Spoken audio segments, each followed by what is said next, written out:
Hello everyone, thanks for tuning in to KT Garage. If you plan on lifting your F250 6 inches and you're having a shop doing it and you're using a rough country kit, I'm not sure about other kits like Brocoms and other kits, but I know rough country doesn't include this sway bar link drop for your rear suspension. I believe they do have a correction on the front, so there's no extension required, but the rear sway bar need to be corrected because these need to be longer than the stock ones because you're raising your suspension. Now none of the kit include these on the rough country, or at least I checked most of them and I don't see them in there. So, and I'll show you the problem of not having it. So I'm gonna go and upgrade it to these. These has, I believe, 3 inches of longer length, so accommodate for that suspension lift on the back. The sway bar is gonna get in the way, and I'll show you in a minute. And the shop will not install these for you unless you ask them to do it. Now I did ask for it, and these are made by DPS, so it's not made by Rough Country. I'm not even sure if Rough Country has one of these. They wanted another $200 and something for labor. These are super simple. It's gonna take like less than half an hour to get it on, so I told them don't do it. I had the shop did the lift. I'm gonna do this myself. First I'll show you what the problem is, and then I'll show you how to get these on. It's gonna take you no time to get it on. So let's take a look. You see, that's the sway bar right there, and you see how low it sit on the ground. I mean, it's like almost 2 inches below your differential. So you want nice clearance. That's not going to give you any clearance, but it does look a little silly. Like from back here, you see that bar hanging down like that. It's not right. So that needs to be corrected. And this is the linkage that we're dealing with right here. And that's only 2 bolts, one on top and one on the bottom to remove. And we're in business. So that's the bottom. So I'm gonna go ahead and get those bolts removed, get rid of the old linkage, get the new one on.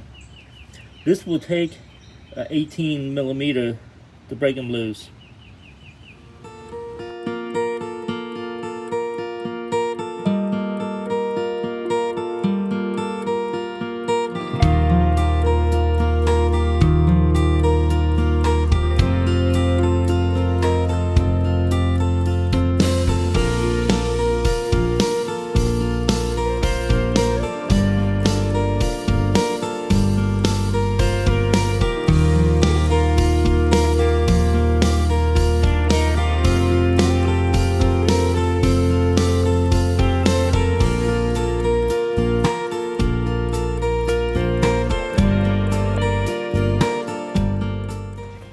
Okay, so it's a little bit hard to get this out. You can see there's evidence of Loctite been used in here, and this over here spins a little bit, and it's adhered to the rubber, but the rubber piece allowed to spin a little bit, so it's hard to take it out.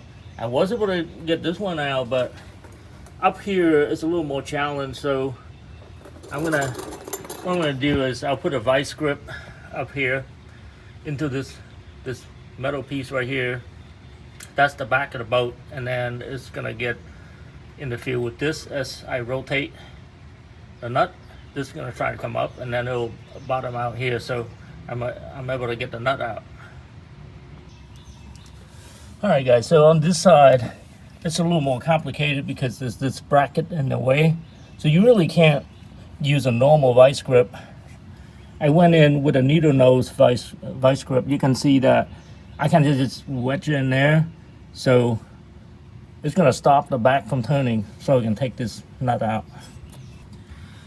Okay, so the vice grip that I try to put behind there, it keeps falling off, so that method didn't work.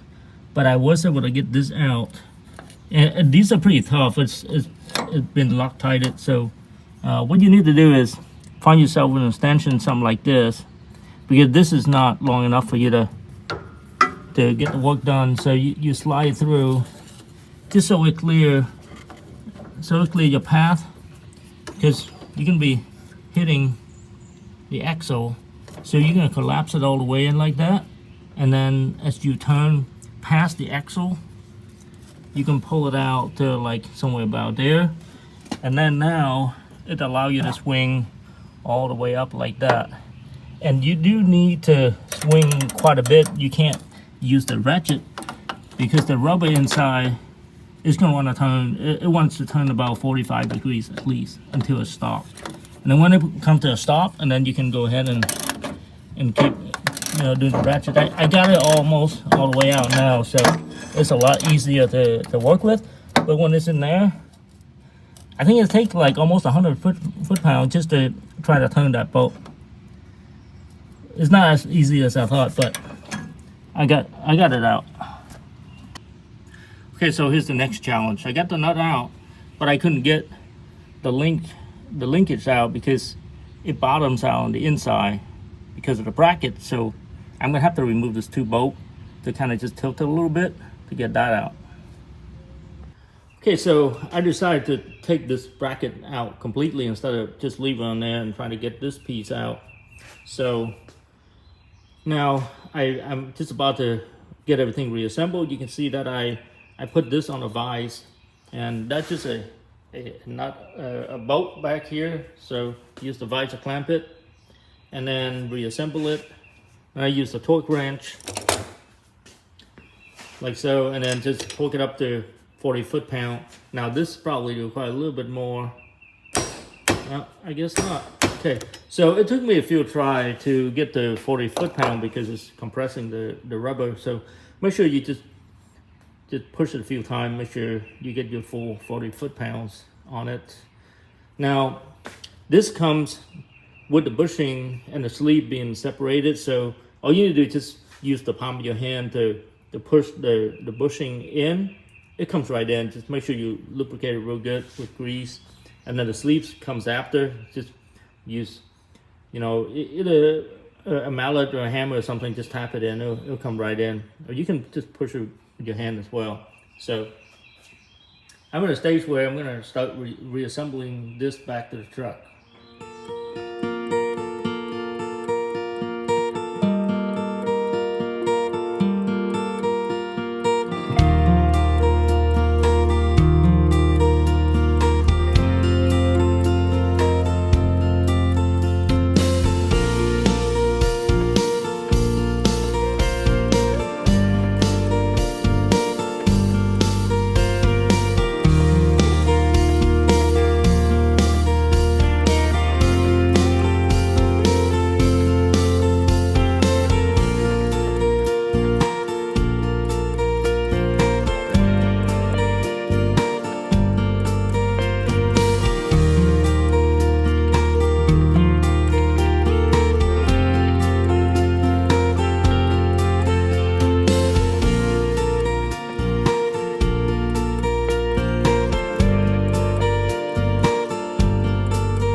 Well guys, the passenger side went on a lot easier than the driver's side because we have a lot of access to it. So you can see the top has a ton of room to work with. So I went ahead and put that bolt through and torque it up to 40 foot-pound. Same thing down here. Now what I wanted to make sure you guys are aware that you need to get this big washers on the inside where it's sandwiching the rubber bushing. The kit doesn't provide you with a washer on this side where the nut is. So I went to the store and got some washers for these, so I didn't feel like putting the nut on without the washer. So that's something I have to go get. Other than that, it went pretty smooth on this side. Just make sure you torque everything to 40 foot-pound and grease everything up before you put it on. You guys, the job is completed. You can see that the sway bar is tucked in real nicely, and it's way above the rear differential. Well, as it turned out, it took me about an hour to get the job completed, just because those stubborn bolts and nuts and bolts that doesn't want to come out. Other than that, the assembly process is quite simple.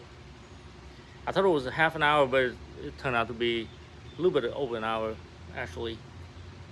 So, but it can be done. Not that big of a deal. I think you guys know how to turn wrenches. Should be able to get this done. I appreciate you guys tuning in to KT Garage. If you like the content, please like and subscribe. Thank you.